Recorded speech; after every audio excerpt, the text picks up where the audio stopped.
ओडिशा रे pre monsoon वर्षा आगामी किछि दिन मध्यरे अधिक बढ़िबार संभावना रहिछि।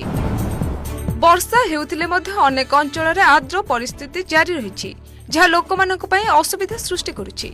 भारतीय पाणीपाग विभाग कहिछि जे बंगोपसागर उपरे मेघ सृष्टि और आर्द्रता प्रभाव बहुत मजबूत होइछि, जहा मौसुमी वायुर अग्रगति पई अनुकूल परिस्थिति सृष्टि करुछि। मौसुमी वायु ओडिशा रे पहुंचिबा परे राज्यर अनेक अंचल रे व्यापक और लगातार वर्षा हेबार संभावना रहिछि। एहा मध्यरे अनेक जिल्ला रे कालबैशाखी वर्षा मध्य जारी रहिछि।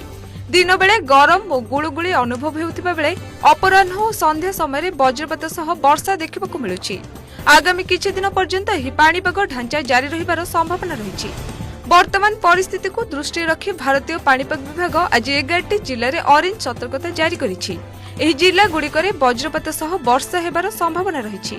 एहा सह 19टी जिल्ला पई येलो सतर्कता मध्ये जारी करा जायछि एवं प्रतिकूल पाणीपाग समय सतर्क रहिबाकू परामर्श दिया जायछि। आपण देखुछंती ओटीवी नेक्स्ट।